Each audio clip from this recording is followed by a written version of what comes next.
being live streamed.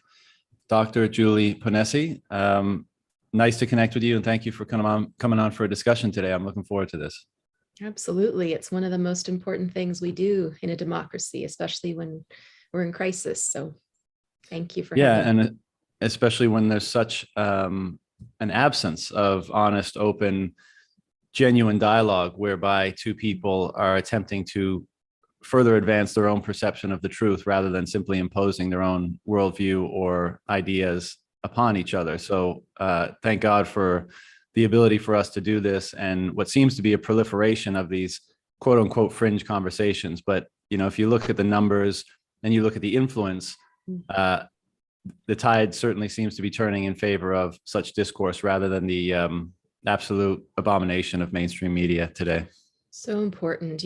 I think this idea of canceling and casting people out as soon as you realize that someone has a view that you find unsavory, it's become the moral norm, I think, to epidemic levels. And we are, to put it mildly, not doing ourselves any favors and doing a lot of harm, I think.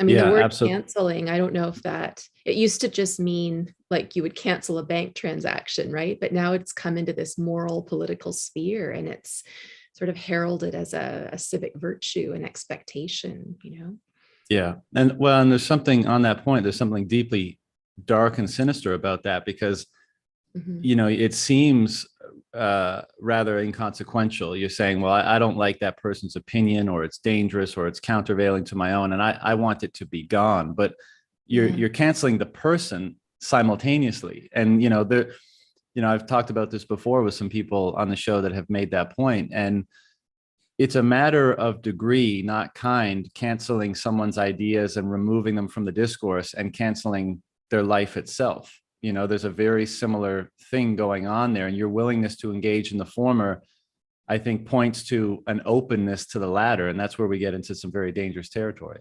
Yeah. And it's really, canceling someone as opposed to disagreeing with them or arguing with them is really the ultimate form of disrespect, right? Because in engaging in someone in conversation with someone with whom you disagree, you have to exert some mental effort on that, right?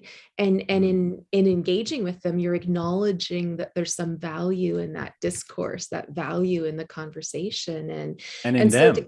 And in them as a person, that's right, and in their right to speak as much as you have a right. There's that famous quotation from Voltaire that goes something like, I don't agree with what you have to say, but I will fight to the death in order to protect your right to say it, something like that, right? And this idea that the right to speak freely, it's more important than the content of the speech. I think that's Voltaire as well. But we've gotten to this point where we think the content of the speech and protecting certain kinds of content is more important than protecting the right or the vehicle by which we speak, or the space in which we speak, right? And I think I was really curious about this the other day and wondered, where did the word cancel come from? And I think it's related to the Latin for like trellising. So it's you would strike out in a document the wording or the numbers that you don't want seen, in the way that like a trellis kind of puts these cross-hatching lines across something. And it really is like that, right? It's saying, I don't like your view, so I'm blocking you. I'm blocking you. I'm not accepting, I'm not acknowledging not only your ideas, but the humanity behind those ideas. I'm striking you out of the human race, right? And that's really I think it's not mature. I think it would be fair to say. This is what little children do, right? And we try to unlearn that behavior from them. They get mad and they stomp out of the room and they push the child down, or they cover their mouth. These are all sort of inchoate, immature forms of behavior. And even John Stuart Mill, who was, the father of utilitarianism, that is invoked pretty regularly now in order to support this collectivist, for the sake of the common good kind of mentality. he thought that silencing another person's opinion was, I think he called it evil, actually, because he said it's robbing the human race, right? It's those who dissent from the opinion and those who hold the opinion. If the opinion is right, then they're deprived of the opportunity to exchange their own error for truth.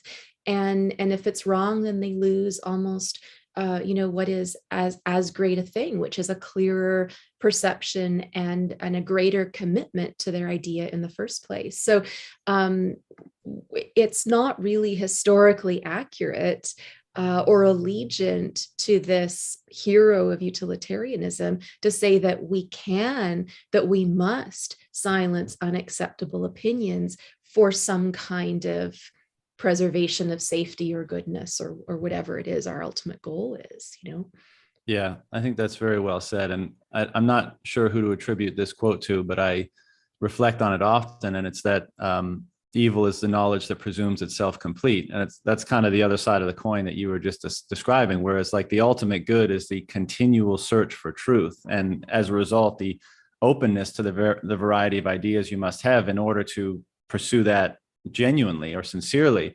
And the opposite of that is presuming you know everything. And then it's, you had a great speech at the Democracy Fund, I believe it's called, a few months ago. And you reference Hannah Arendt and her covering of, I believe, the Nuremberg trials. And Adolf Eichmann in particular. Yeah. And this is where the term the banality of evil emerged, because she was so surprised at his normalcy, as you say, like he just seemed like an ordinary person. And he was just following orders. And that's, there's a slight difference there, but I think it comes from presuming to know everything and you almost have to feel that way to cohere or to conform to an authority. You say, well, that authority's knowledge is complete, even if there's power attached to it that's kind of biasing that knowledge. And so this is how, the banality of evil really is the one that flies under the radar, but you have to be so astute and vigilant in identifying, because it's the more insidious one. And obviously today you could look around the world, and in particular in Canada, and you could, in the leader in Justin Trudeau, I mean, that is on the most full and disgusting display almost at all times. And people don't appreciate just how badly things can go if you don't rectify those things. Yeah, it's so interesting. And then kind of segueing into this, the analogs in contemporary politics now in Canada, especially, but on the topic of that, Arendt's banality of evil, this idea of just following orders.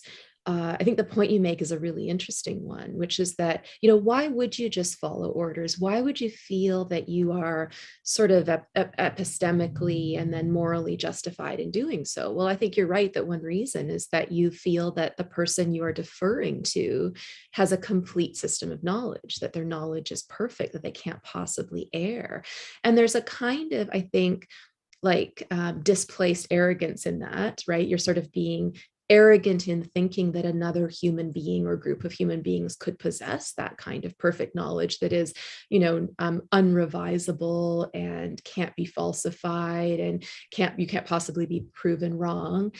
But there's also a kind of, well, I guess what I was going to say, there's a kind of hubris in that about the human race, and to think that humans are omniscient, to think that we know all there is to know about either something or everything is, I think, not only unjustifiably sort of arrogant, but where would we get that idea from?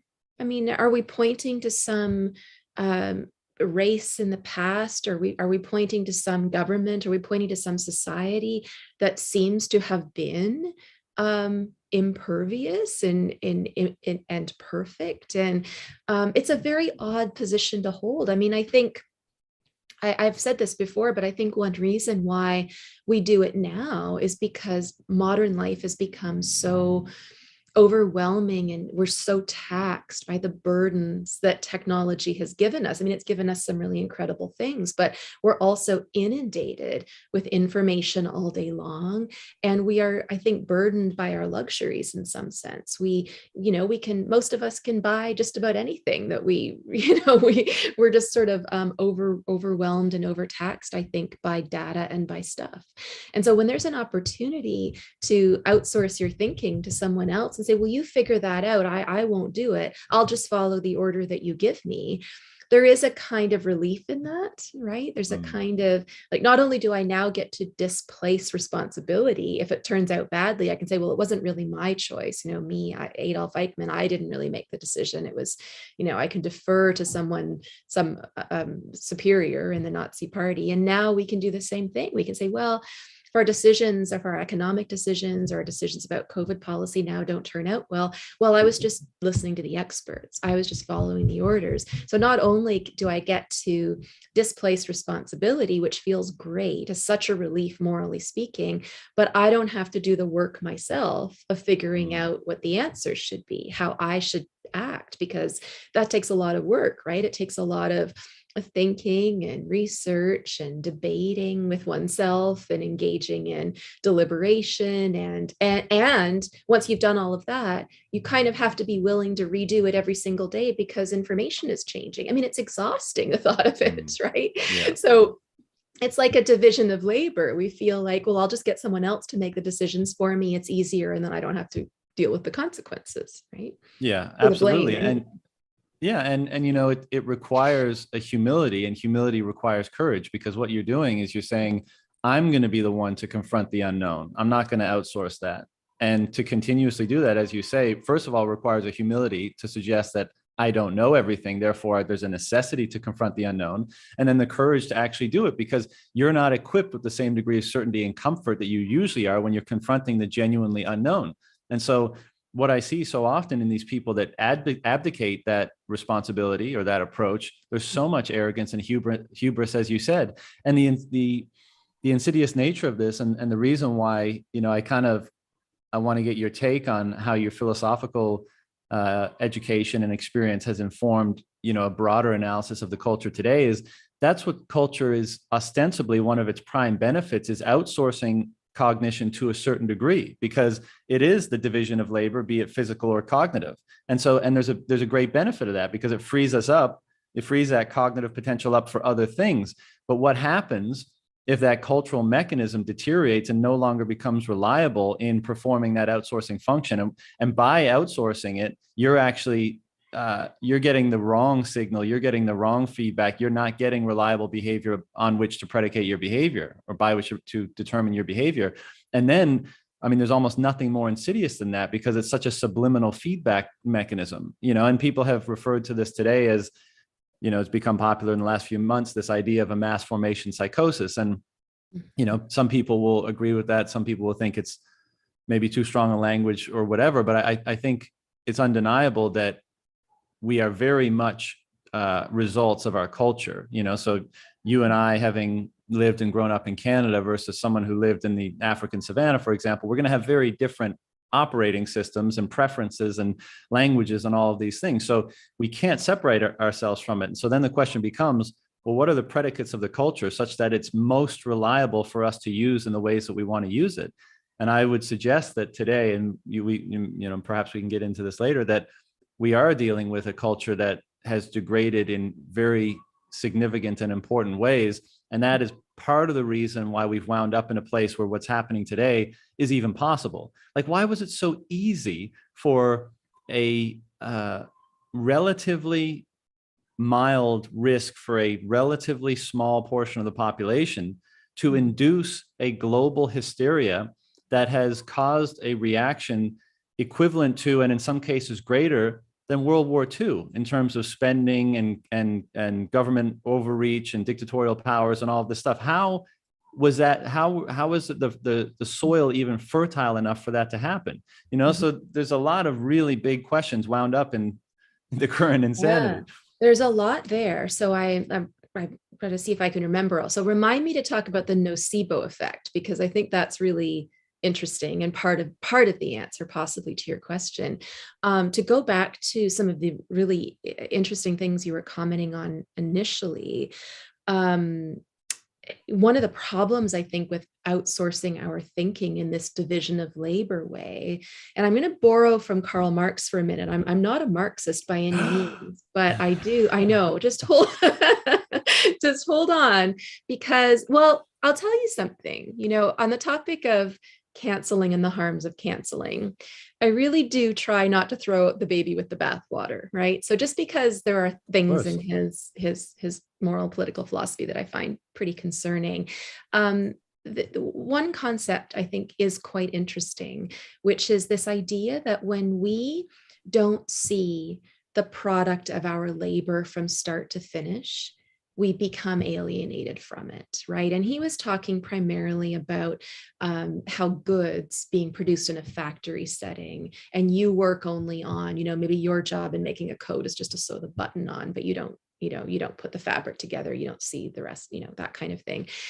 But if we think about how that applies to what's going on now, and if we don't take responsibility for decision making about things that affect our lives from start to finish, if we're not doing the research, if we're not engaging in the deliberative process, if we're not ultimately making the decisions, but we say to the so-called experts, you do that for me, and then I will follow the instructions that you give me. It's possible, if Marx is right, and if thinking is a similar, if the lesson from the production of goods story applies to thinking, right? So thinking is a kind of good, or decisions are a kind of product as well, then we're disengaged from this process of making decisions about our lives, and we're going to feel alienated from it. I think as an unsurprising consequence, we're going to feel like, well, decisions that are being made by governing bodies, by the CDC, by Health Canada, by the FDA about whether or not certain pharmaceuticals and nutraceuticals are appropriate for the treatment of COVID, about mask wearing or not mask wearing, or vaccine passports or whatever. If those decisions are from beginning to end made by someone else who we don't know really in any intimate way, in what sense are we going to feel connected to that decision? Now, I don't think we do feel connected to those decisions, but as you rightly say, we are incredibly allegiant to the outcome of that decision-making process. We're totally willing to take on the advice and the orders from people we don't know and say, sure, I'll do that. And I think, to be quite honest with you, there is a section of the population that will wear masks, social distance, and take an unlimited number of boosters forever ad nauseum. I think human nature is just built such that there's a certain percentage who will do that, because their overarching principle for living their life is rule following. And so whatever leader rises to the top, whatever rules he or she makes will be followed by a certain percentage of the population. I think that's just true, right? But then you were asking about, well, how did we get to this point where we are so inclined to be gripped, arguably irrationally, by the fear of a virus that, to the vast majority of us under age 70 who are healthy, and even over age 70 who are healthy, and then the risk decreases significantly, almost exponentially, as you get into the younger age groups, right? And for children, I mean, it's statistically insignificant, the risk of getting very sick from COVID. But how did that fear grip us? And there's some really interesting literature in moral psychology and in psychology, behavioral psychology, on mass hysteria and the nocebo effect. And this idea that you can, if the placebo effect is the idea that we will believe something good can happen just by being just from the suggestion of that belief, then the nocebo effect is the opposite of that. We can be led to have the belief that something bad will happen, right? There was this really famous example of Emirates flight, and I forget the number, right, where there were some of the passengers started showing flu-like symptoms, and then by the time, and then this sort of concern that, oh my goodness, I am feeling a little bit sick, and I feel like my throat's a little scratchy, and I am a bit feverish, and so they were worried that there was this kind of flu outbreak on the plane. The plane lands in New York City, I think it was, and then they tested everybody, and a very small percentage of the people were actually we're actually sick. But it just suggests to us the power of suggestion and what can happen when fear grips us, and the psychology of fear, I think, is really interesting. I mean, we might think, well, no one would ever want to be afraid. I mean, being afraid is a terrible state to be in because you're not confident. It increases your stress levels. There's so much uncertainty about the future. You're not in control of anything. But if we think about it, I mean, we do voluntarily put ourselves into states of fear. We pay other people to keep us afraid. We go to horror movies, right? We love Halloween. We like to be scared. And those are kind of, I guess, silly examples. And someone might say, well, of course, that's just entertainment. Maybe, but why do we find that to be entertaining and comforting? People say that, right? They say that I love horror movies. They're so, they just make me feel good. Well, that's very odd, right? That we would be. And I wonder if there's a sense in which we enjoy being in a state of fear right now. And well, why would that be? Well, one thing that's kind of great about the horror film is that you're in a theater with a bunch of other people who are going through the same experience together. You get shocked together. You experience fear together. The terrifying situation resolves itself. It's almost like that ancient notion of catharsis, right? And so now, if COVID goes away, the reported case numbers go down. We don't see daily reports about COVID anymore. We don't have to think about that. We don't have masks to wear when we get up in the morning. We don't have any of that virtue signaling to do. We need new purpose in our lives. We need a substitute for that. We may not have that. Well, excuse me. I think that's probably the case. I think a lot of people, and again, so much of this, it's impossible to isolate such deep and meaningful aspects of our psyches and not have them connect to other things. But I think, that call to adventure, the hero's journey, be it in a religious context or perhaps otherwise, is so missing from people's lives that when an opportunity to signal virtue arises and to become a quasi-hero, a certain cohort of people will grab onto it immediately because there is a yearning to do that, but there's a desire to do it in the easiest possible way with the least possible commitment and the least possible sacrifice. And I think to your point about the various virtues that are being signaled today, there's probably an element of that that's going on there. And when I feel like an aspect of what you were just saying about fear, and I guess it's always this double-sided nature, right? So there's always a yin and yang here. So yes, fear you can be kind of coaxed into giving into your fear too much because there's an element of it that feels good. But I would say it's probably the case that let's say the evolutionary or adaptive advantage of fear itself, beyond the obvious, like if you hear like a wolf growling in the darkness, you better run, something like that. But I think there's an element of why we voluntarily generate fear in ourselves is because we realize that exposing ourselves to fear makes ourselves more familiar with it. And perhaps there's a subconscious understanding that in the fear is also the novel. In the unknown is also the redemptive knowledge of how to update our current circumstance, be it individual or cultural. And so, so there's a very useful element to that. But again, if you're not conscious of the dynamic that's at play, and if you're not engaging it consciously, you're going to be swept away by it, and you're going to be unconscious of how that process is happening to you or through you. And that's where all the danger lies. It's so interesting. I mean, the way you were talking about fear there and sort of exposing ourselves to a little bit of it at a time. I mean, this may be a terrible analogy. You tell me what you think, but it's almost a little like we are voluntarily, but maybe subconsciously inoculating ourselves against the fearful.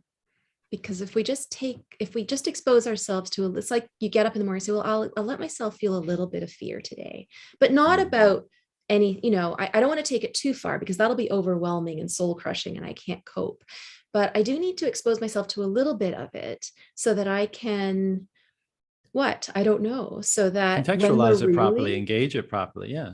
maybe Yeah. that, or maybe we ultimately know that something really truly horrific is coming, and so we need to prime ourselves to get into that state, because the jump from a state of security to a state of absolute terror would just be would just destroy us psychologically.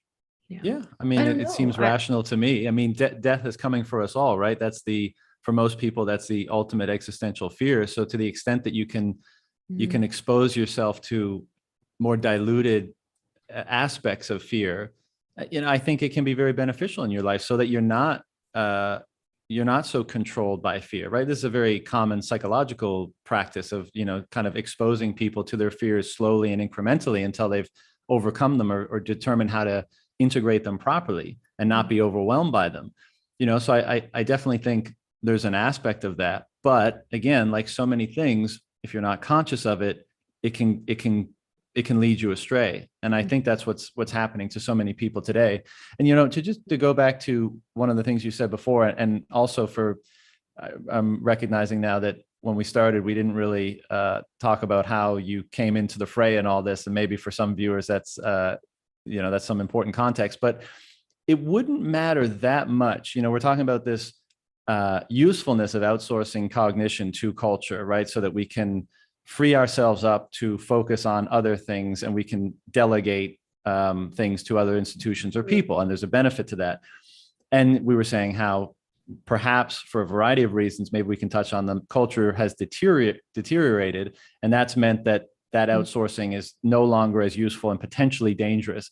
But my point is, that wouldn't ultimately matter that much, at least from the individual perspective, if you weren't forced to like align with the dictates of that outsourced cognition. So just as an example, Right. like I could say, I don't trust the institutions of media, politics, big business, et cetera, et cetera, et cetera. And as a result, I'm not going to outsource my cognition to them. I'm going to keep it here. And if I have to reside in a certain degree of ignorance, I'm okay with that, because I can still get by and I'm not putting myself at risk of that. But if I'm not given the choice, if I'm forced to correspond or to go along with the determinations and dictates and conclusions of those institutions and more besides, then we're in like the real scary territory. And effectively, that's why you're here, right? Because you tried to do that and you effectively weren't allowed to. That's right. There is no room. I mean, in Canada, I mean, as I'm sure you know, there is much talk about inclusivity and diversity. I mean, I think it's interesting in and of itself whether or not those two ideas are paradoxical relative to one another. I'm not sure. We might have to talk about that. But nevertheless, these words. Not that they care, but yeah. No, these words are used a lot, right?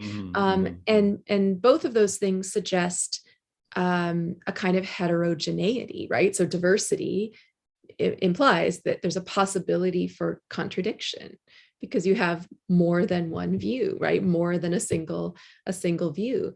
And then inclusivity presumably is the idea that we are not going to ostracize even those with views that diverge from whatever the norm is, or maybe the idea that there isn't a norm, right? That there's like a value equivalency to all of these different views. But I forget where I was going with that. Where did we start talking about?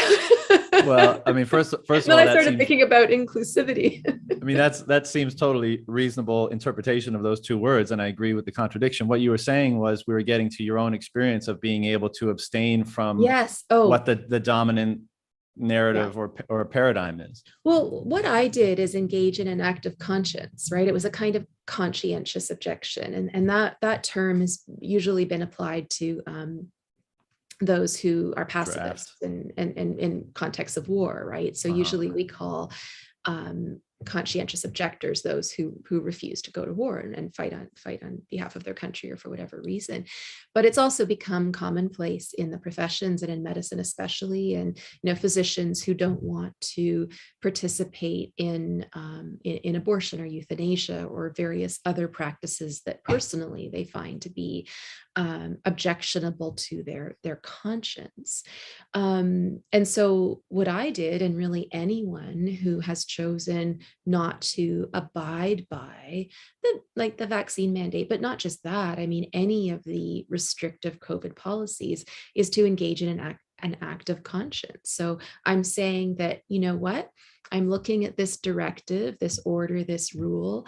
I'm subjecting it to the part of me that does the work to figure out whether or not this decision I'm going to make is consistent with my idea of the good. I ran it through that procedure, decided that it is not. So I hold on to my idea of the good and I reject the decision. And that decision turns out to be inconsistent with the mandate or the order. And so I've objected to it on the grounds of conscience. But as it turns out, in Canada, we don't have room for that kind of conscience anymore. We haven't allowed ourselves to maintain a kind of space in which people can object on conscience grounds, and still be a member of society and still keep their jobs and still, I mean, there's a question now, I think, about whether or not, if you object to the government mandates, will you be able to keep your money? Will you be able to vote? Will you be able to keep your place of residence? Will you be able to keep your jobs? Will you be able to keep your children? I mean, these are live questions right now, and I don't know how it's going to turn out. Yeah, it's one of the things I've noticed, and I love how you put that in terms of how you how you place this question against your conscience, and your idea of the good, you know, and philosophers or religious scholars or you know, people like that might refer to this as your own, you know, the logos within you. How do you take information and decisions from the outside world and reflect them or put them up against what is most core about you and what you most hold to be true and good, and then what does that elicit in terms of a response and an action from you? And if you don't have the freedom to engage that for yourself, and I think this is one of the issues we were referring to before, is that so many people have abdicated even the engaging of, let's call it logos, you might have other terms for it, but abdicated that very process and outsourced that. I mean, there's a lot of things you can outsource to make your cognition more efficient, but that you should not be outsourcing. That's something that you should be cultivating and refining so that you get better and better at engaging it over time. And we exist in a time and place where people seem to have abdicated that. And when so many people have done that, then when as a matter of policy or politics, you're restricted from engaging that, it's indicative of just how egregious that abdication has been, and how detrimental a process has been initiated in the very structure of what holds society together, in my opinion. Yeah. And when you lose that, when you lose logos or reason, or not that you are rational in the sense that you're getting the answer right, but you're rational in the sense that you're engaging in the work of thinking through, right, and weighing and deliberating. If we lose that, if we abdicate from the responsibility of having to do that, it's not just that we might fail to get the right answer or that we've done something morally bad. We fail to be human. Right. That's what's hanging in the balance here. I mean, you know, I think when people say, well, what's the big deal? Why don't you just get along? Why don't you just, you know, submit to whatever? Well, the big deal is to act against what you believe to be right is the ultimate sacrifice a human can make. It makes you lose what's most important about you. And, you know, we haven't seen, I think, discussions about integrity, for example, for a very long time. And there's some really interesting work in philosophy on integrity. And Harry Frankfurt, for example, defines it as a kind of wholeness. So if we think of integrity not just as a moral notion, but we think about integrity of systems, right? Or the integrity of a car working well. That's when all the parts are performing their function relative to all the other parts so that the car runs, right? In the moral context, the idea is acting consistently with your deeply held beliefs and values. So if you have a core principle, a core moral principle, for example, that you should always tell the truth, and then if you start making decisions and engaging in actions that involve deception or outright lies, then regardless of what you think about truth telling, you fail to have integrity, because there's that inconsistency between what you fundamentally believe to be true, and then what you do, right? You're a hypocrite in some sense. And that's, I mean, we use that word really disparagingly, but ultimately, I think what it does is it breaks the individual apart.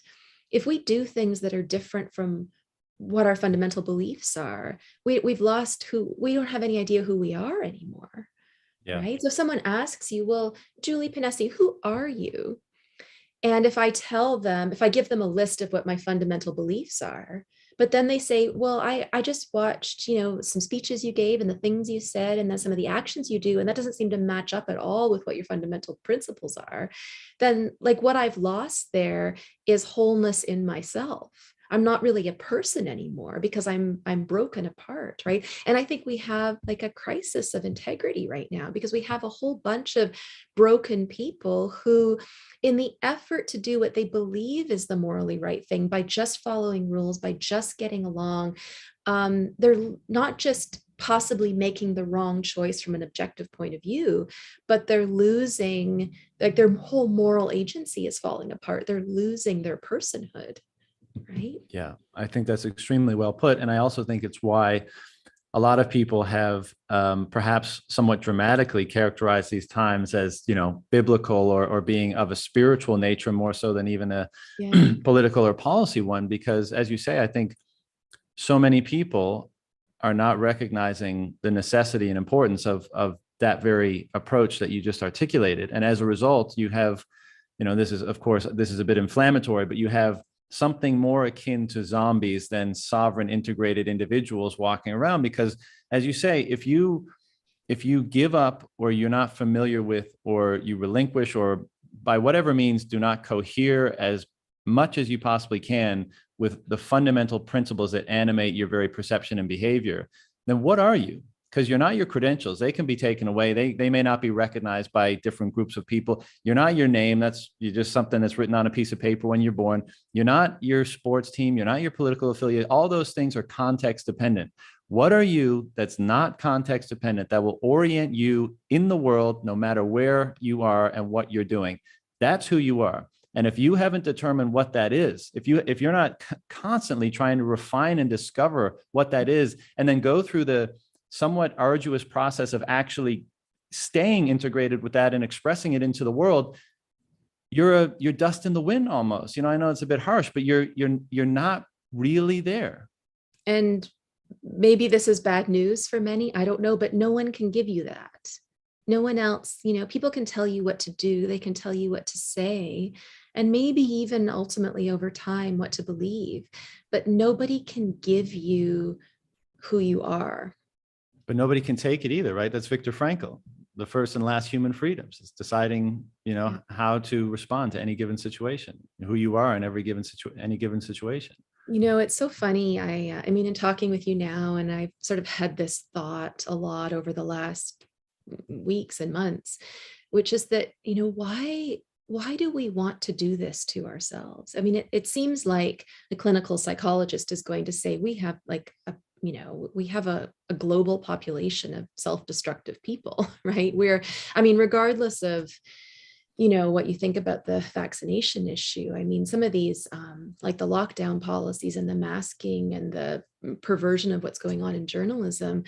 I was just reading an article this morning about how the effects that we're going to feel because of how we're treating our young people now will manifest themselves in a loss of trillions of dollars to the global economy for years to come.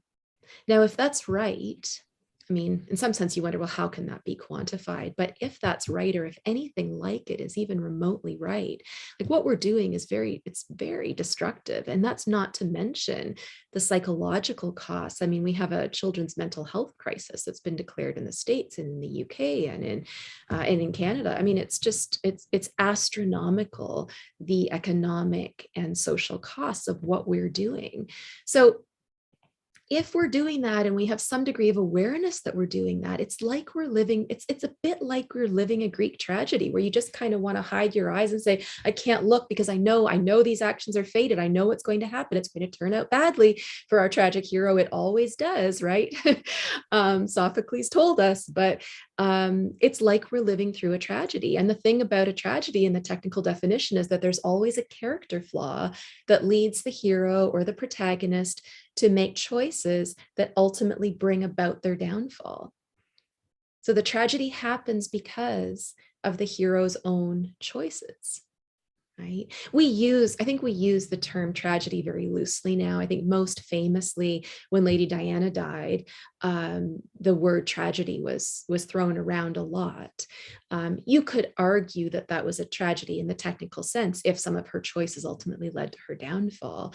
But now we very loosely use tragedy for any sort of disaster, I think. Right. And a natural disaster, a hurricane that kills a lot of people, is not a tragedy in the technical sense. A tragedy is a self-fulfilling prophecy based in character flaws. So if that's true, if we're writing our own tragedy as a human species, what is our character flaw that's allowing us to do that? Is it a kind of blindness? Back to what we were talking about before, about, a kind of, are we allowing ourselves to, are we just outsourcing information, decision-making capacity so much that we just don't have the ability to adjudicate between truth and falsehood anymore? So do we have a kind of blindness that's going to lead to our downfall? Is it arrogance? We've talked about that. Is it fear? Is it almost an overwhelmingly controlling desire for our lives to have purpose and meaning? And so we latch on to any threat that we perceive requires solving, right? And so we get on this virtue signaling bandwagon and attempt to solve it. What is it? I don't know. Yeah, I think it's probably all and. I think there's probably a multifaceted problem, and this is one of the topics I've been enjoying digging into on this podcast with some other, philosophers and psychologists and such. I don't know if you know John Vervaeke, but he's a fellow Canadian philosopher who's been doing a lot of work for many years on what he terms the meaning crisis. And I think this is generally what we're talking about. What is it that has led us to this point where, if there's any validity to the way we're characterizing people in society today, what has led us to that? And there's so many things wrapped up in that, from modernity to the monetary system, to the size and scale of government, to the loss of religion and spirituality. And not to say that any of those are one-sidedly bad or good, but it would seem that they all are playing a role in putting, global society, broadly speaking, in a position where they lack the proper orienting meaning to engage one another, or engage their own lives, one another, and construct a culture that is not self-destructive, let's say, and just one kind of absurd perversion of all this, because you brought up the financial impact, and I play in those worlds quite a bit, is when, just something as simple as to facilitate this response, interest rates the cost of capital has been brought down artificially low. And of course, inflation is, even the official print, which is usually way under reporting, is, far in excess of the cost of capital. And so what you're actually doing when that's the case, and I don't want to get too, financy here, but you're actually incentivizing the destruction of capital when the cost of capital is lower than the inflation rate like that. So as you say, like, not only are we burdening future generations with so much debt, in the moment we're incentivizing the destruction of the accumulated capital that we've built up through, our entire, history of civilization, as it were. Now there's always an ebb and flow. How handy is that if you don't want people to own anything anyway? But that's kind of another story, I guess. But, as you're talking, I'm just reminded of months ago, I was talking to a young person, and she said that basically no one under 40 thinks that anything good could ever happen again. And that ain't good.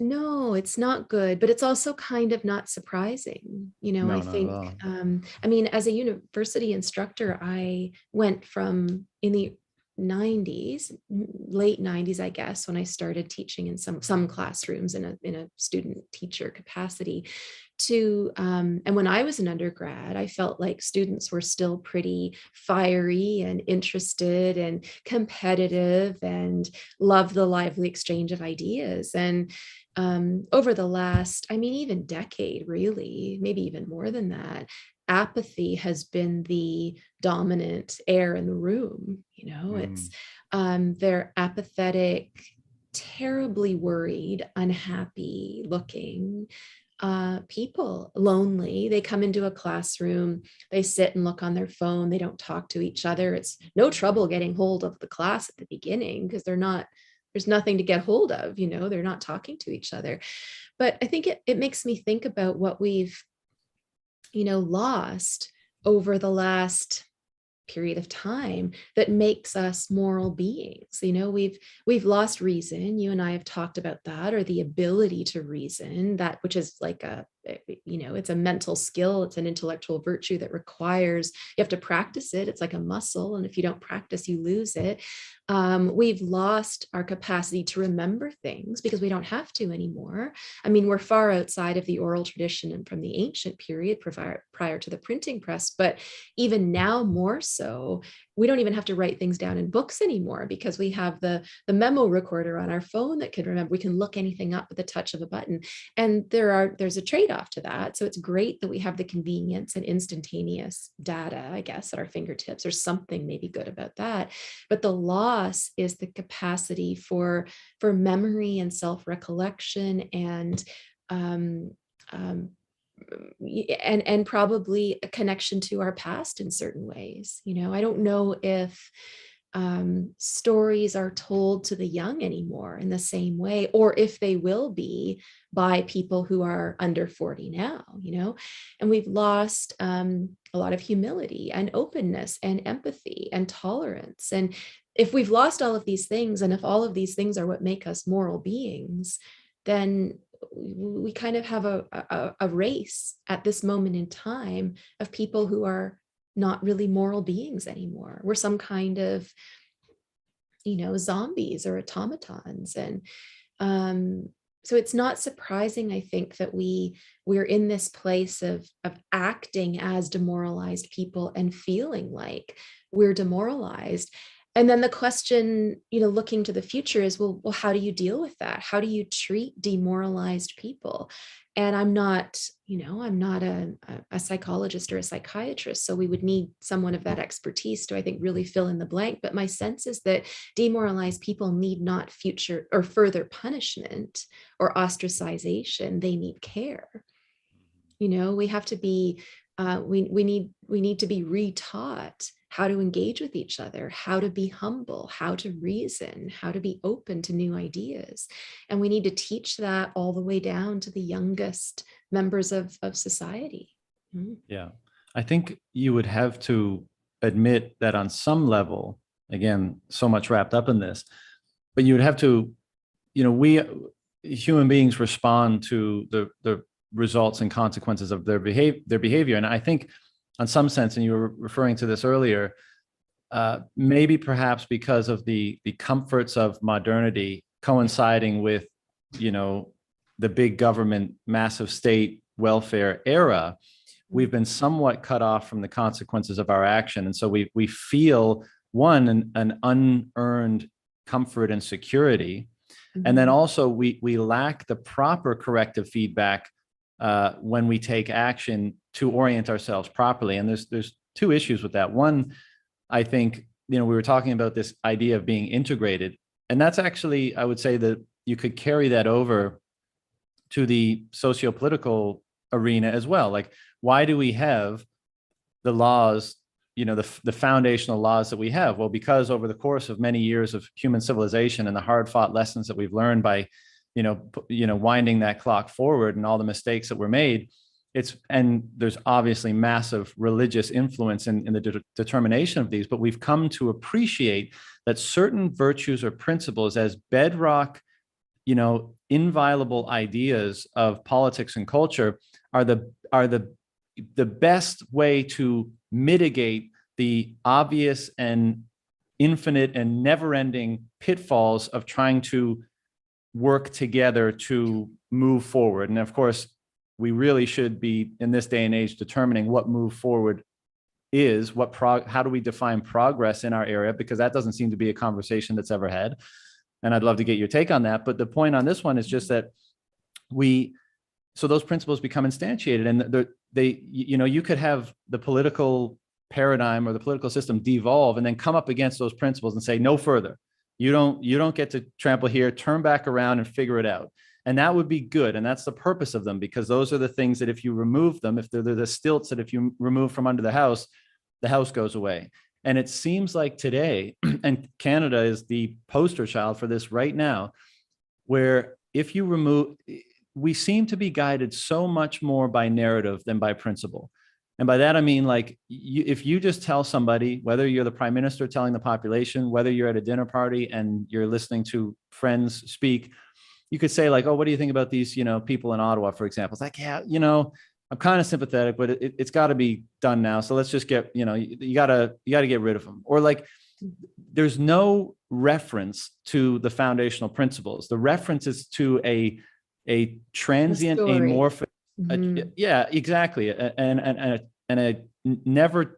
a forever changing sense of what is good and right and true and all that kind of stuff, rather than reference to foundational principles. And when that happens, in my opinion, as you were saying earlier about how you can kind of see the future in this, in these tragic stories, when that happens, it's fairly easy to predict how things are going to unfold, because the story has been played out many times before. And so the idea of the integrated self as a part of an integrated culture or system is that those same principles that help to orient and animate the individual most properly are the very things that are instantiated in the culture, so that they're allowed to do it in an unobstructed fashion, right? But when those get taken away, the individual and the culture deteriorates. And I think it's inarguable that that's what's happening right now. It's so interesting what you're suggesting, this idea that we're driven by story or narrative and not by principles. And I think that one reason why we should maybe think that's true is because in Canada, at least, we aren't referencing any of our fundamental principles, whether we're talking about our documents like the Constitution and the Charter, or the area that I work in ethics or medical ethics. I mean, we have a Nuremberg Code, we have UN Declaration of Human Rights, we have research ethics documents in Canada. We have all of these different codes. These are all principle-based documents, right? They don't even matter if public opinion is they don't matter, right? But the thing about the narrative that I think allows it to succeed is it works as long as it's internally consistent, right? I mean, in fiction, in fictitious novels or movies, we don't care if it's not true, as long as the untruths fit together within the story, right? And so I think this narrative, this particular COVID narrative, according to which, we're all constantly at serious lethal threat from dying a horrible death from this terrible disease, and there's only one way out of it. That narrative was internally consistent up to a point. And so it was believable. And it didn't matter, probably for a variety of the reasons we've been talking about, but it didn't matter that in some sense it wasn't connected to basic immunological principles or core ethical ideas or foundational political documents in our countries. It didn't matter because it had that internal consistency. But I think one of the things that's causing so much contention, or sort of a boiling to the surface in Canada right now, is that its consistency internally is starting to fall apart, right? That our prime minister goes into the House every day and gives speeches about how the protests in Canada and Alberta and in Windsor are fueled by Nazi, ultra right wing, blah, blah, blah, blah.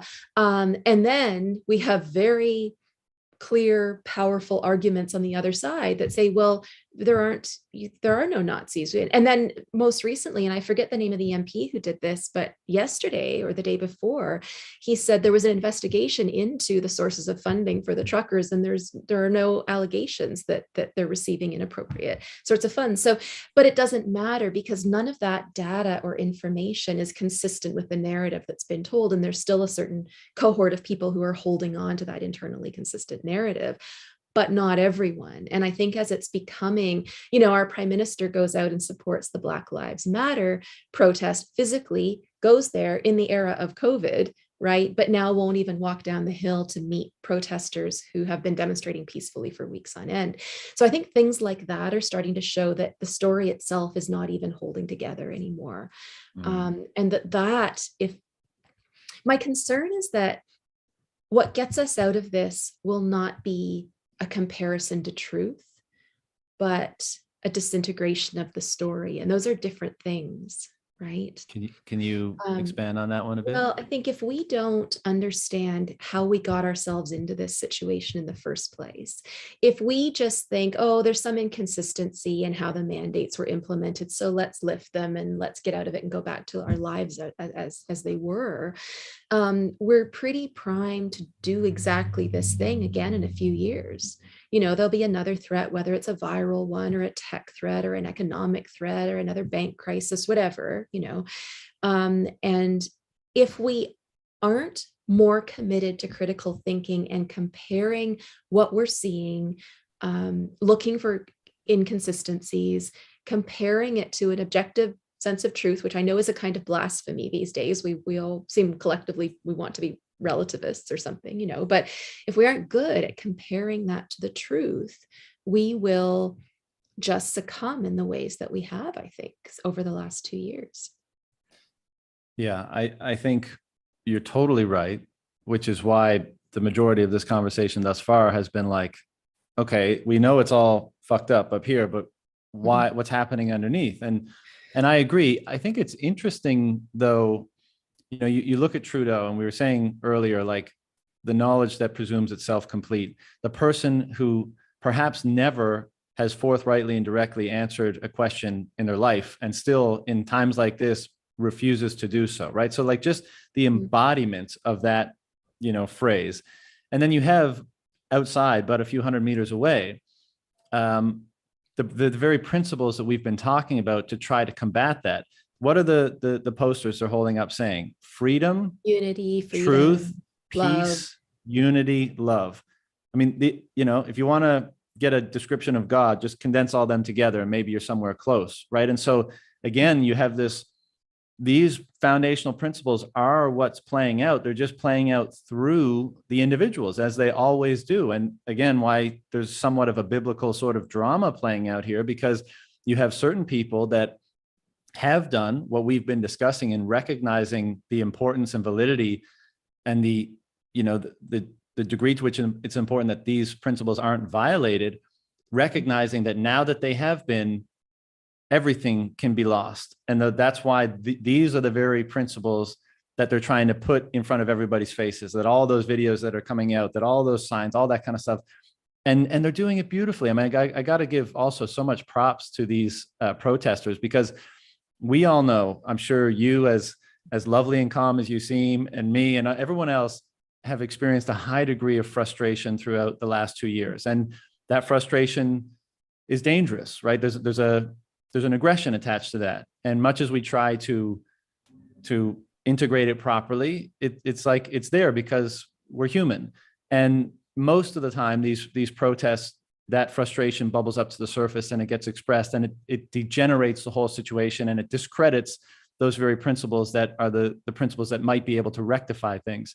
And that such a large group of people have been able to maintain their discipline despite the incessant attempts by the media and the political class to deride them and criminalize them for holding opinions that they don't hold and for taking actions that they aren't taking. Despite all that, they are adhering to the principles of peace and truth and love and unity. And it's the very power of their insistence upon those principles and not wavering in them that is giving this that has made this become a genuine phenomenon. I don't know what happens from here is the tyrant going to crush it hard, or are the good guys going to win? But something new and novel has emerged as a result of this protest that I think will reverberate far beyond Ottawa and Parliament Hill for a long time, and will I think carry you're a right. power for a long time. I think there's a sense in which it almost doesn't matter at this point how it turns out. If the police go in and arrest all of them,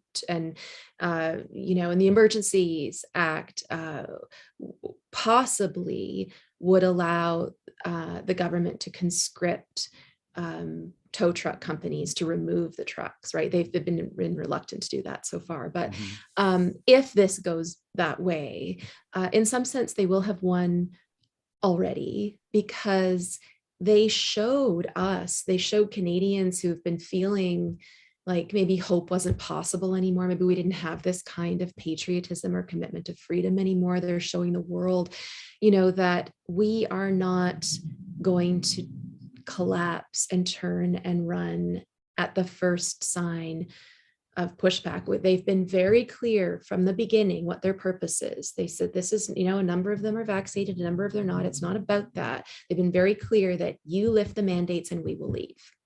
The moment you do it, we will leave. And as long as you don't, we are going to remain here in numbers and protest peacefully and non-destructively.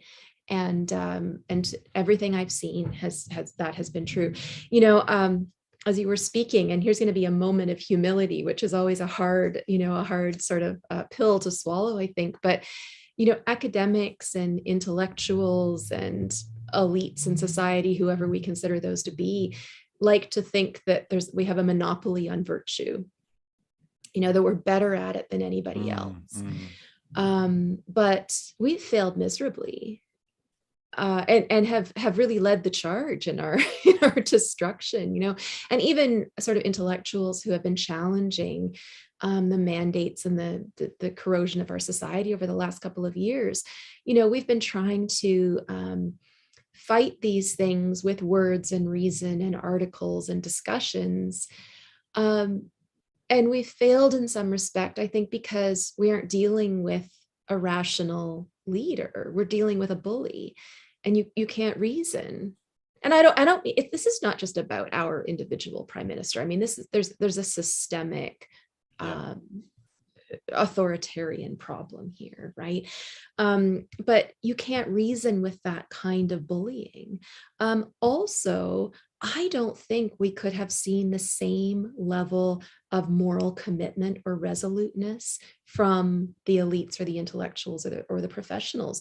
These truckers, and I use that term loosely because they're not just truck. I mean, the people who have gone to Ottawa to support them, who are from all walks of life and all faiths. And, you know, they have said, our message is simple. We're going to do this. We're not afraid. You're not going to push us. You're not going to bully us. And we're going to maintain our composure. And my goodness, they've done it a lot longer than I would have thought they could have, you know, and they don't need advice from the intellectuals. They're tactically much smarter than the rest of us. They're morally more committed. I mean, I just think it's amazing. And there's a lesson in that. You know, there's a lesson in realizing that years spent in school might give you more information about the world, or an information of a certain kind. It might give you certain kinds of skills, but morality is not necessarily like those skills don't track morality, or vice versa, right? There've been interesting articles written about, you know, whether ethics professors are more good, like more moral than other people, and they always come up empty, right? It shows they're not. There's kind of an interesting counterexample to that, possibly, which is Peter Singer, who's the famous utilitarian, and he's, you know, very well known for giving away large sums of money. So if we measure, you know, morality according to fiscal generosity, then maybe. But generally speaking, you know, ethicists are not any more morally good than anyone else. And if anything, they're probably just more skilled at sort of understanding the nooks and crannies and how to work around some of these things, you know? Yeah. Well, and any opportunity to quote Morpheus, but, you know, there's a difference between knowing the path and walking the path. And you can intellectually pay homage or praise the validity of these things and signal that you're aligned with them at dinner parties and, you know, in papers and stuff like that. But when push comes to shove, and push will always come to shove, who, is that really who you are? Like we were saying earlier, do you really use those principles, or are they really what foundationally orients you? And as you say, I think this is a lesson in humility for a lot of people, to say that that quote unquote class of people, and I know they're diverse, but a certain group of people will see that as a working class, let's say. And, as you just said, like perhaps they're less sophisticated in a variety of ways, but that doesn't mean that they can't understand the importance, the foundational importance of freedom and peace and free will and these sorts of things.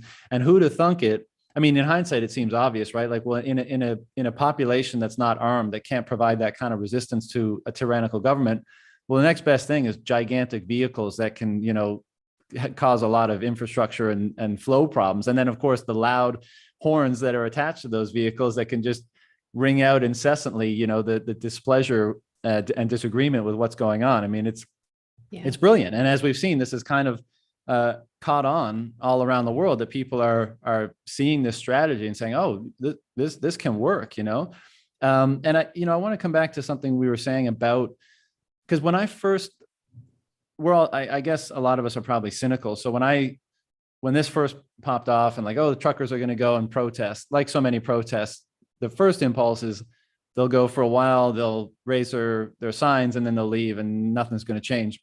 But the first time I heard one of them actually speak about it, they were saying something like, we're not going till this is over. I'm willing to stay as long as it takes. I'm willing to be arrested. I was like, oh, this is serious, The first, I agree with you. I was there the first few days, and I heard some of them say that as well, and spoke to some of them. But also when I started seeing that they had brought porta potties and barbecues and fire pits, I thought, yeah, they might have the long term in mind here, and snow shovels and wood and right. And it's been so brilliant to watch them. They're cleaning the streets, they're protecting monuments, they're singing, they're dancing, they're feeding the homeless. I mean, it's poetic how extreme the contrast of what it is, the truth of what it is, and what it's being characterized as by the political and the mainstream media class. I mean, this will be studied many years after this is over. And as is always the case throughout history,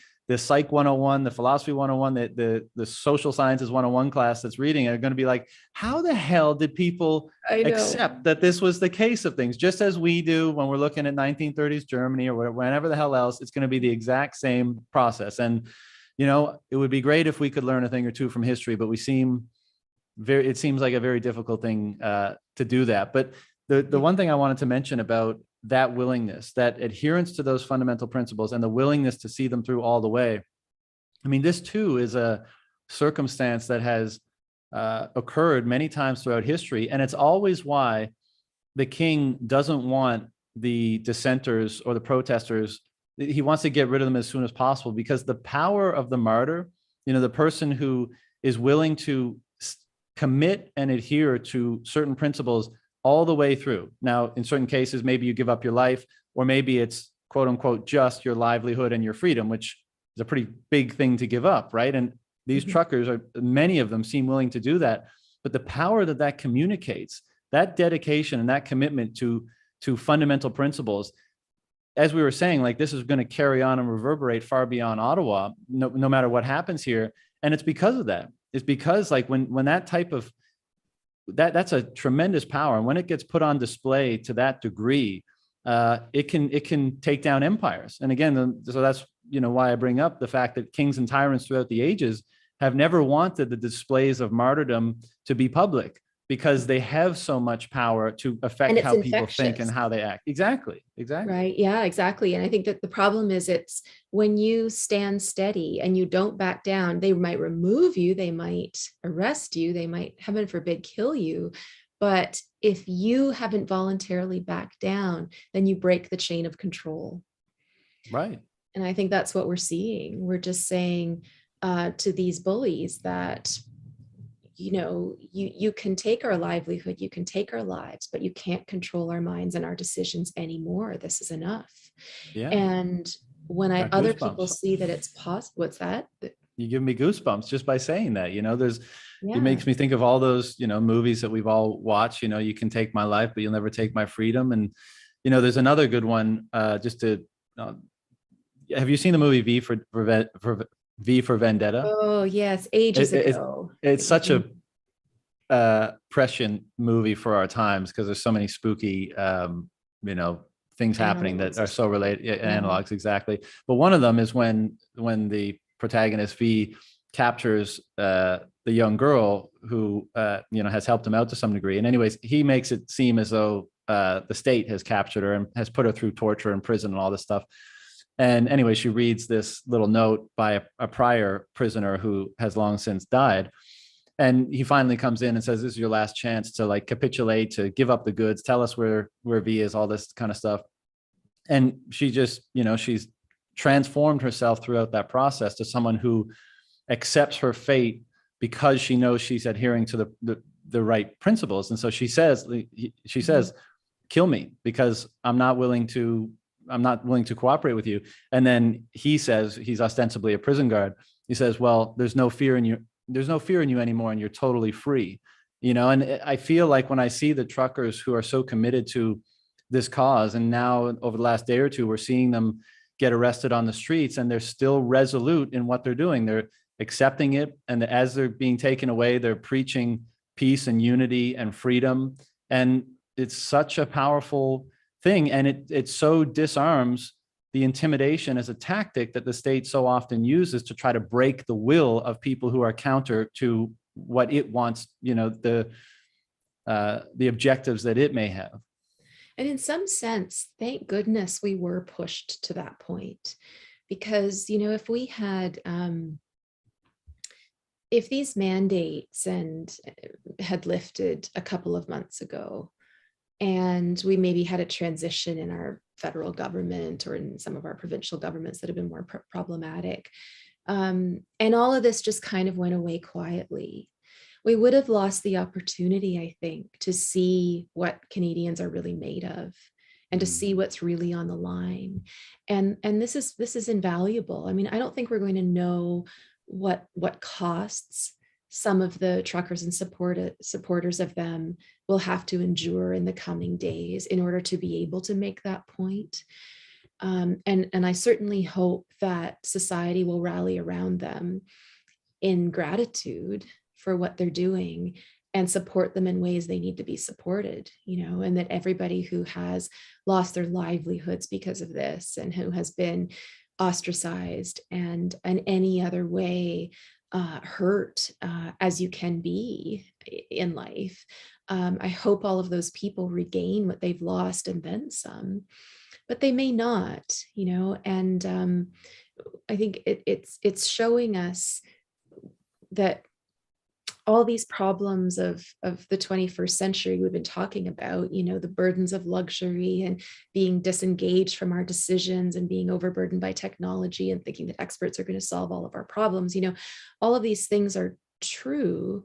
But even with all of that stacked against us, there are still some of us who are willing and able to make the ultimate sacrifice to resist it. And thank goodness we were pushed to that point, because we wouldn't have seen it otherwise. I don't know, I watched footage of the convoy moving across the country, and as they're moving, people, I mean, I'm just getting goosebumps on my arms saying this now, but just, watching people, screaming and supporting them and waving flags from the overpasses, and it just gathers momentum increasingly. And, I also noticed the atmosphere in Ottawa has shifted and become more jubilant and more peaceful even than when I was there, I think. I'm not really talking about the police presence, but I mean, people are having snowball fights and cleaning snow and dancing and singing, and I mean, it's just very I think people were singing "We Are the World" the other day. I mean, it's just like, I mean, thank goodness we got to the point where people were pushed, where they felt that it's too far and now we have to do something. Because if we weren't, we would have lost the opportunity to see that, to see the humanity in people. Thank goodness, I agree. And I think they're the strategy they've had the whole time, and I think it's been a conscious one, but it really is just to hold up a mirror. Like, what does doing that do in terms of the contrast that it creates with the, let's say, the enemy, or the two factions here.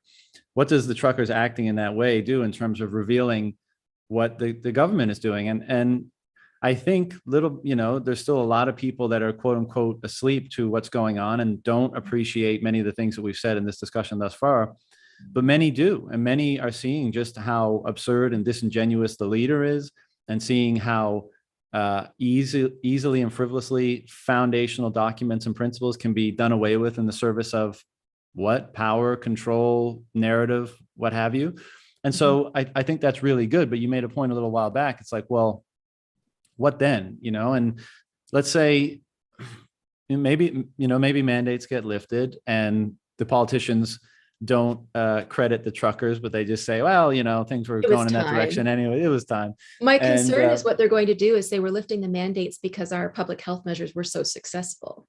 Oh, yeah. Well, of course they're going to say that. I mean, we can't expect anything other than that, despite 2 years of abject failure and no data whatsoever that any of them have been effective. Of course they're going to take credit for it. But what happens then? And I think that is the big conversation this is part of that conversation. And, my interest in Bitcoin as an alternative monetary system is obviously a big part of that, because I think the monetary system is pretty much the foundation of a society and an economy, and the degrees to which that permits corruption and the overgrowth of certain institutions and the allocation of capital, in ways that are not, in unfair ways, for lack of a better term, all contribute massively to many of these problems that we've been exploring. But those are the real conversations that are going to have to happen after this. And I mean, you referenced it a few minutes ago, but here now we have, if you were whoever, a normal person in society, and you thought, what, the last 2 years, the government has taken my job, taken my livelihood. I wasn't able to see, my parents in the hospital, impacted my child's generation, not only because of their development, because of all the debt and all this damage. I'm going to throw $20 to the truckers because they're going just to say, what, we haven't been heard, and, we want to be heard now. And so I think that's fine. You might be on a terrorist watch list and have your assets frozen as a result of that action now. Mm-hmm. And I mean, I can't think of a more powerful wake-up call to people that, what do you really own? Your money is like, let's say your money is your most condensed optionality in the world. It's what allows you to move through the world, and it expands your options if you have more, and it limits them if you have less. What does it mean that someone can so easily confiscate it or cut you off from that? Because it basically is tantamount to cutting you off from your ability to exist in many ways. We talked about canceling right at the beginning of that. You cancel somebody's access to capital, to their savings. You're canceling a large part of their life. And I'm hoping that is a wake-up call to just how susceptible what's supposed to be the foundational mechanism for expressing value and coordinating, economic activity in society and culture generally, if it's so susceptible to the dictates of, the power apparatus. I don't think, to your point, I think we continue to be in this recursive loop of these things happening over and over again until that's resolved. And so this move, as extreme as it is, and as much as we might decry it as being an abuse of power, et cetera, it's probably, as has been the case with so many of these things, beneficial in the long run, because it's showing just how susceptible, just how easy it is to circumvent what we thought were inviolable aspects of our society and lives. Yeah, it's so interesting because, one of the lessons that, in some sense, we have been taught for millennia has to do with the harms of putting too much stock in things that are beyond your control. The ancients told us that Aristotle, for example, is very well known for saying that you should not rest your happiness in external goods. And I think you make a good point, which is that it's just a fact of the modern era that we can't function without money, without access to the financial systems that allow our lives to function. That is certainly true. But I hope part of the lesson in this is that whether or not we're talking about a government structure or experts beyond us that we think will give us all the answers, or we're talking about all these material goods that we've accumulated and our ability to travel and our ability to function within the banking system. All of these things are outside of ourselves. They're all, and because they're outside of ourselves, we don't have complete control over them. We never have. It was a false sense of security if we thought we did. There are things about the world now that are taking our financial matters more outside of our control than they should. I'm not justifying the government and seizing people's bank accounts, far from it. But we have to realize that if those things do happen, we don't need to lose our character because of it. Our morality doesn't crumble because of it. The things that really matter aren't lost, right? And we may be getting a wake-up call to have a sort of a reassessment or a reordering of what it is in our lives that really matter. What is it we're really committed to holding on to? And what can we sort of lighten the load a little bit? Yeah, I agree that the most important things in life are internally derived and internally generated, let's say. I don't think, well, ever's a long time, but I think money gets a bad rap, and it probably has gotten a bad rap because of the type of money that it is, because it's so susceptible to manipulation and corruption. And then we see the manifestations of that corruption and say, oh, we poo-poo capitalism, we poo-poo money, all of these things. When we've just made bad choices. Yeah, and people very seldom recognize the source of the problems. They're looking at the symptoms, as is so often the case. And what's interesting about Bitcoin, and I don't want to turn this into a conversation about Bitcoin, but it does establish the most inviolable property relation humans have ever had access to. So, for example, you could hold your entire life savings as 12 words in your head, and nobody has the ability to cut you off from that. And that's a extremely novel thing, and it's part of the reason why there's so much enthusiasm about it. Because because money is just a reflection or an emblem of your sacrificed time and energy, right? You give your time and energy to something, and in return you get just a symbol, an emblem of it that you can use to access the things that you believe are valuable. And so that it's not just like a frivolous tool. It's very much wound up in who we are. It's very much an extension of ourselves. And that's why it's so dangerous when it's so easily corrupted, because you corrupt the extension of yourself, and you leave yourself more open to having your own self corrupted. But if that extension of yourself is not corruptible and it's not confiscatable, well, then you have a far more, to our discussion earlier, a far more integrated version of yourself, because it's more impervious to those outside influences, which are forever beyond your control. But for certain things, there's a benefit to being able to selectively determine the degree to which you're vulnerable or susceptible to changes in the outside world. So I think that's part of the reason why there's so much enthusiasm. And as a side note, one of probably the aspect of this whole phenomenon that I spend the most time on is the observation that I've made, and that is pretty much inarguable at this point. Why is it that when people begin to truly understand what Bitcoin is, and the rabbit hole runs quite deep, but when you understand that, why is personal transformation such a persistent part of that process, where people turn their lives around from perhaps being nihilistic, for perhaps not taking care of their health, perhaps not stimulating themselves intellectually, perhaps having poor relationships in their lives, perhaps not being hopeful about the future, all the problems that we've been identifying as kind of prevailing in society and culture today. Why is it those all seem to do a very rapid 180 once someone begins to understand what this thing is all about? And so when we talk about solutions to these problems, again, why I spend so much of my time in Bitcoin land is because I see that as probably the greatest force multiplier for the type of change that we would probably both agree we'd like to see happen in the world. And that's it's a very new and a very not broadly understood or recognized phenomenon, but being very close to it as I am, I've not really ever seen anything as powerful. To find an analog, you have to kind of be in the spiritual or religious domain. And so I'll leave it there for now. We can dig into that some other time. But I do want to get your take on something I brought up earlier, which was the idea of progress. I think part of the reason why the hashtag science, trust the science thing is such a throwaway dismissive response to any sort of objections today, is because in a lot of people's minds, I think there's this chronology of history that is basically an unending, bottom left to upper right arrow of progress. And, in our modern society today, we're so much smarter than those silly religious people of the past. We're so much smarter than those primitive people of the past. We're so much more able to discern truth, and science is how we construct the world.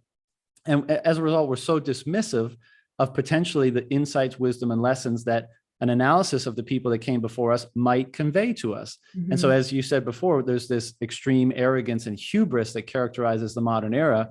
And perhaps absent a supreme authority that a religion or a spirituality may have instantiated prior, now the supreme authority seems to be a faith in the infallibility of something like science and or the state, because they're intimately wound up together. And so my question is, how do you define progress? And where do you think we are on the trajectory of progress? Let's say, what's your impression of our state of progress today? This is really interesting and I think tricky, in part because I think the word progress has really become a synonym for, you mentioned science.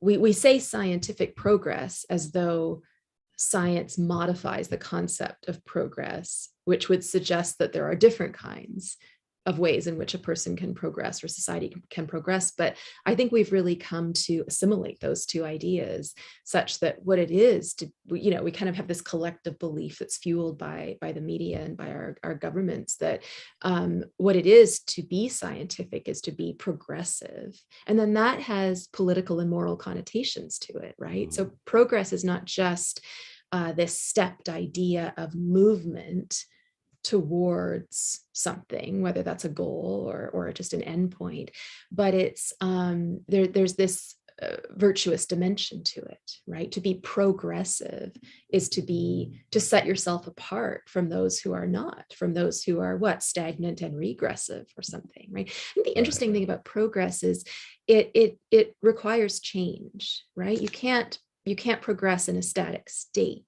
There needs to be a difference between what's going on at T1 and T2 in order for you to be able, so there has to be change or a difference, but it's not clear that, not all changes are good. We have arguably regressed in some dimensions of our lives in human history. We've fallen into world wars. We have decided to own other people in virtue of their color. We've clearly regressed morally, but also economically. We have economic crises. And then whatever it is that leads to world wars, we clearly are capable of regression. So the mere fact that there's a change of state from one moment in time to the next does not mean we're progressing, right? And it's also not clear to me that if we did remain in one state for a while, that would be bad, because we have had some incredible developments in the past. If you look at, you can't help but read a lot about Martin Luther King lately, trying to understand how the protests now are similar to or different from the racial rights movements in the 60s and the 50s in the States. And you might argue that was a really punctuated moral moment in history when someone like Martin Luther King is speaking out for humans who just happen to be of a different color in order to have equal rights. So if we stayed in that moment a little while longer, would that have been so bad? But I think we have to be so careful. It seems like a lot of the conversations I have come back to this point.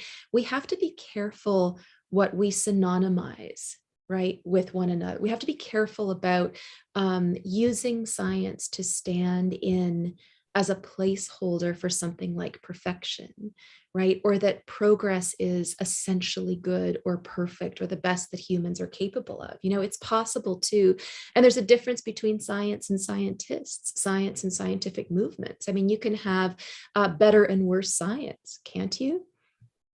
Mm-hmm.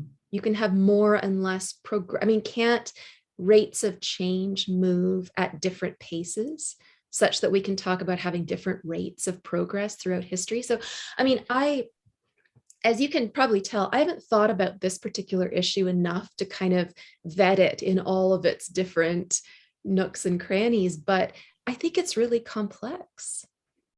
Yeah, well, you were talking about your students before and the apparent apathy in the recent decade or so. And of course, you can look at metrics like depression, you can look at substance abuse and drugs and alcohol, and all of those would point to an apparent crisis of some kind. Is it a meaning? Is it an existential crisis? Is it a cultural crisis? What have you? And I reflect back, and this is overly simplistic, but I often I really like the ancient to look at ancient history and the cultures that have flourished then. And the Minoan one just seems particularly idyllic to me. Like they didn't seem to have a lot of warfare. They had a lot of great Mediterranean food, the art and the style and everything. We should have stopped at that moment in history. Yeah, exactly. Right.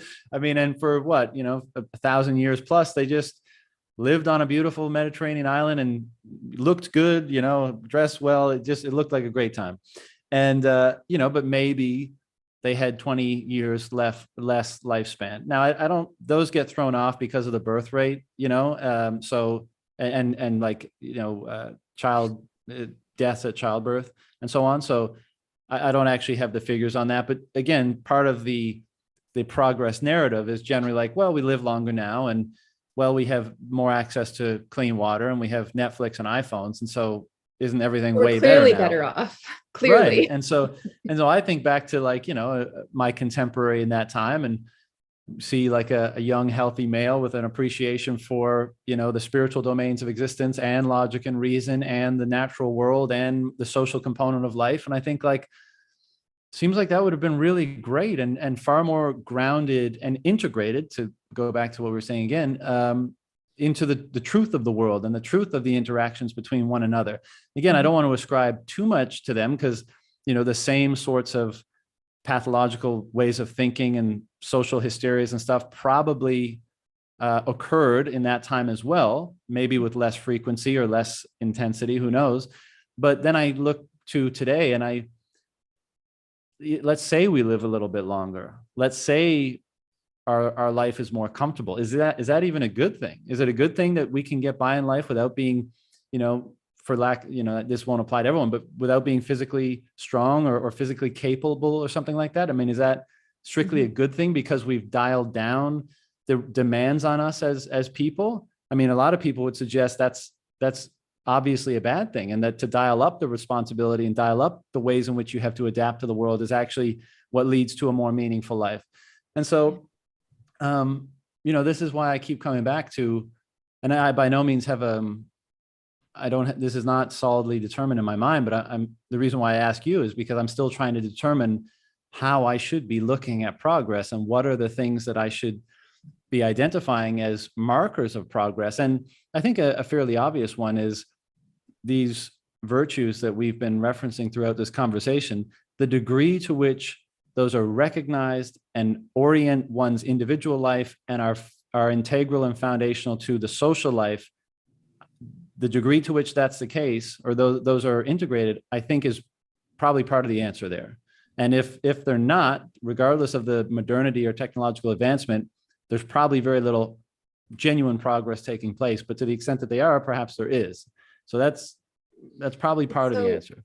Probably part of the answer for sure. And so many people I talk to sort of use the language of inevitability in life. I feel like if you ask somebody, are you happy with the amount of screen time that you have during the day? Are you happy, going and lining up to get the next iPhone? Are you happy having 3 cars in your driveway? Are you happy with all of these ways that life is, are you happy with accepting all of these ways that life is being modified in technology in the way that we've discussed? And I find that usually the answer is something like, well, no, not really, or not necessarily, but that's just how it is, or that's what everybody does, or if the option is there, why not do it? And there's a certain kind of acquiescing to I don't know if it's the lowest common denominator, but it is maybe the option or the set of options that is most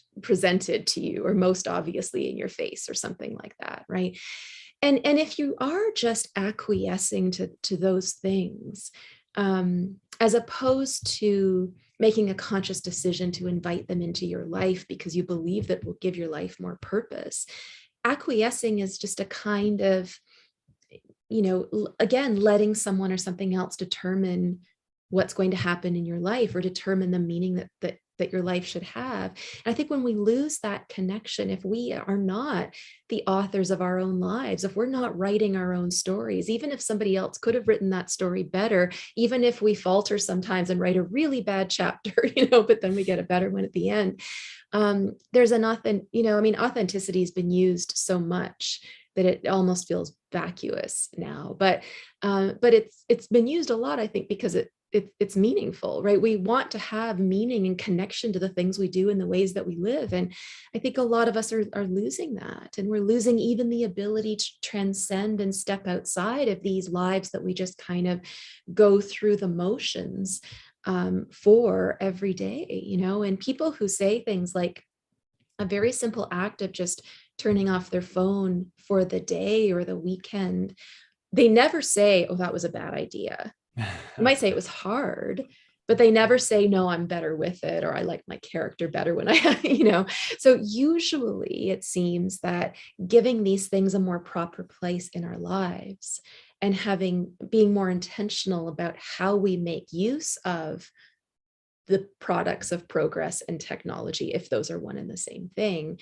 is usually better for us. And, on the topic of progress, when I was listening to you talk, I'm thinking that I think gress comes from the Latin for walk. So it's this idea of like walking towards or advancing towards something. And there is something beautiful in that as humans, we're all we're on this walk together, right? And it doesn't mean that it doesn't mean that all the signposts are clearly marked along that walk, along that pathway, or that we've been given a map by anyone to figure out where it is we're going or how to get there most efficiently, or that there's buried treasure somewhere along that way, right? Okay, now the metaphor is becoming very elaborate. But there is something beautiful, I think, about our shared humanity, that we're trying to figure things out together. And what strikes me about, I think, what this COVID situation has punctuated for me is how intolerant we are of messiness and error and mistake. And, we feel the need to make everything perfect or it's useless and wrong. We have to gloss over every little uncertainty, every question mark, every misstep. We fact check everything. We fact check every perceived error out of existence, and we're obsessed with that. Have we ever done that historically? We've scapegoated people, I guess. Yeah. Is that, maybe this is our version of scapegoating. Perhaps, but there's nothing that seems to make people feel more like they've accomplished something in the day when they have accused someone of being a misinformer or they've been able to fact check them. And,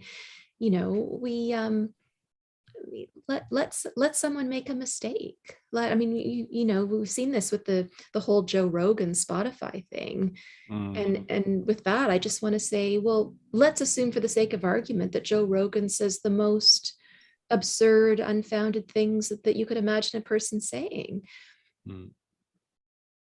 Why do we need to cancel that out of existence? Yeah.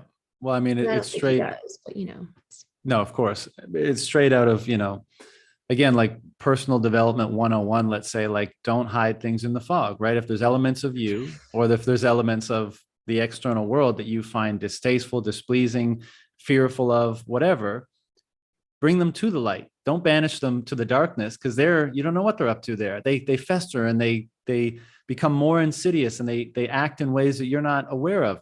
Bring them to the light of discourse, the light of reason, the light of whatever, the light of truth, ideally, and let's have it out there. And hopefully, as a result of doing that, we become more impervious to its negative influences, and we actually do progress in a genuine way, right? To bring Someone it said to all me full circle. yesterday, I think it was, they used this metaphor and I hadn't heard of it before. I don't know if it's a regional thing or not, but they said, well, you got to cut the grass and then you see the snakes in the grass, right? So there is this something to this idea that you, yeah, and things like that fester.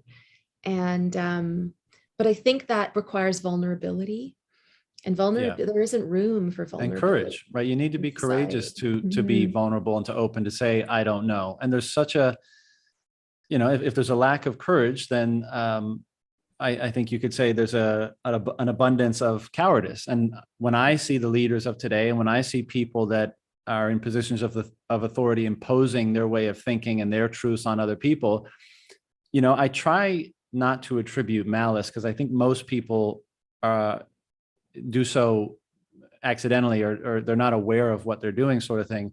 But most often I see an abundance of both incompetence and cowardice. And those two things together, you know, many people would say they might as well be malice, because if you're willing to impose those two things or the products of those two things on other people, that's kind of the banality of evil once again. And, you know, I see that everywhere. And so to be open, to say, I don't know, to say I'm walking forward somewhat blindly and I'm going to fall into different pits, but I'm going to dust myself off and keep on going. And I'm going to maintain a commitment to the ideals and the principles and the virtues that are most important. That requires a courage. And that's why in all of these foundational myths and stories that propagate throughout history and are foundational to Hollywood, even in the modern day, that's what the hero does. That's, you know, the hero is all, you know, very often some little weakling that's not ready, not up to the task of the challenge put before them. And they somehow muster the courage to rise to the occasion and meet the challenge and are transformed in the process. And that's so are we. Right. That's the eons old story. That's what humanity is. That's what we are as people. I mean, that is our situation. And if we don't recognize that and engage it consciously, we fall prey to all the pitfalls that exist around that. And that, again, I think that's why that story has so much salience to us, because it's so fundamental to how we're supposed to act and engage the world. And if we really are, we were talking about tragedies and whether we're writing our own tragedy earlier, if we are our own sort of tragic heroes, I mean, tragedies are compelling for a reason. I think largely the reason you've mentioned, that they're journeys, that we learn something about ourselves, that we bring a certain truth to light that was hidden, you know, hidden in the shadows, or hidden in our, you know, hidden in our psyche, and carrying that around, the burden of that is, it, you know, it's like carrying an infection that you can't get rid of. But when you can purge your soul of that kind of thing, just like when you know, recover from a virus or an infection of some kind, you know, you feel better in the soul, not just, you know, not just in the body. And so I think the hope for us is that we, you know, we learn from the mistakes that we're making, and we bring truth into the light somehow. You know, it's interesting. I keep going on about the origin of words, but when the Emergencies Act was declared on Monday, and I was thinking about the nature of an emergency and whether what we have is really an emergency, but emergency comes from the Latin word for bringing into the light, you know, and so there is this sense in which we've kind of, I think, reached an acme of this tension between control and this desire for freedom. And what the true emergency might be is that there's going to be an emergence of things that have been hidden for a while, coming into the light. And I think time will tell whether or not that happens and what those things are that get revealed. But I don't think we should think that just because we might have erred in some way, just because we might be tragic in some way, that there's no good that can come from that. In some sense, we're just affirming our humanity, because we're, you know, we are these imperfect beings that make mistakes. What separates us from the animals is that we're able to reflect on our mistakes and hopefully at least try to do better in the future.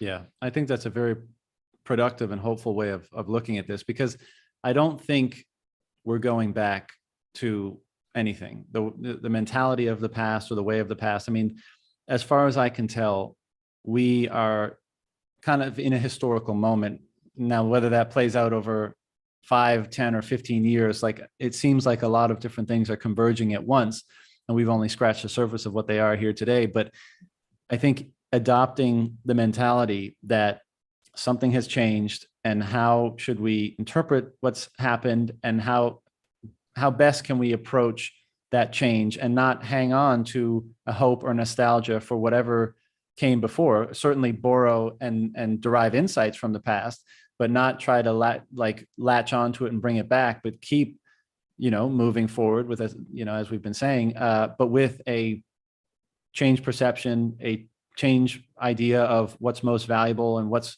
best to help orient us. Because I think, as crazy as what's happening right now is, we are probably going to be experiencing, for one reason or another, quite a tumultuous time for the next, I don't know, 5-10 years, whatever it may be. And adopting that mentality is probably going to be fairly helpful. I think there will be a lot of sorting out to be done. And if we are, if we're really in an identity crisis, not just as individuals, but as a country, we need a resolution to that. And there needs to be a lot of, I think, individual and collective introspection about how we got here, and about how we revise or remake ourselves moving forward, Yeah. Or as a global society, because I don't think any of this is terribly unique to Canada. We may be the furthest along, or there may be, we may be the first to experience certain things, but and I think one of the things we might be grappling with, one of the things that led to this identity crisis, is just globalism itself. The fact that we've never really had to have an awareness of all people in the world before. We've never, and maybe in some sense this is happening because that's been overwhelming for us, and we haven't really known not only how to deal with this sort of profusion of information and data, but also this awareness of the stories of so many other people all over the world. I mean, there is something kind of magical about getting to Zoom and Skype with someone. And I mean, I was on a radio show in Australia a week ago or something. There's something kind of amazing about that, but it's also a bit mind-blowing, and it might be a little too much for our limited minds to comprehend. And maybe we either need to pull back a little bit or to figure out how to deal with it better than we have. Well, I think, like you said, oftentimes people kind of throw up their hands in the air about the influence of technology, and maybe that's not always warranted, but I don't think there's any going back from a global perspective, let's say, that's been developed as a result of globalization. And it, as you say, I think you're right in that this is largely responsible, because our worldviews, our cultures, our religious traditions, all that kind of stuff is like how we see the world. And globalization has disrupted all of them to say, it's not just yours over here or theirs over there. Now you have to contend with the totality of it. And so how much does that disorient people and traditions and cultures to try to reframe or integrate that broadened perspective of the way things are? And so I agree that this is what we're now figuring out. And this is potentially the reason why we have a type of meaning crisis. And this is why we're refiguring out religion and spirituality and what its role is supposed to be in politics and all of that stuff. So, I agree that for that reason, it's probably going to be a time of great change. Julie, I know you've got a bunch of other calls. I want to give you a chance to catch your breath before you get to them. So my last question is just, what do you do now? You took a stand, and I commend you for that. And you were reprimanded for that. Do you think your life will go back to normal if it seems like these mandates and restrictions are going to be lifted at some point? Would you even want that? Or are you on a different trajectory now? And if so, what would that be? Yeah, very much so. One thing I've been thinking about a lot lately is that when I think what happened to me is the great fear that's keeping a lot of people from speaking out. They say, I wouldn't want to be, raked over the coals in the media. I wouldn't want to be so ostracized or so hated. And one thing I would want to say to people is that it is awful in certain respects, but it's also incredibly freeing. Try it out. That, right? When you know that the worst things have already been thought and said about you, and there's kind of nowhere else to go, nowhere else to fall in a way, you feel like, well, now I can really say anything I want. Because I mean, the people that were really, really hateful initially have petered out a little bit, because I think they figure, well, she's just saying the same things. What am I going to do? Launch exactly the same insult over the wall again and again through Twitter?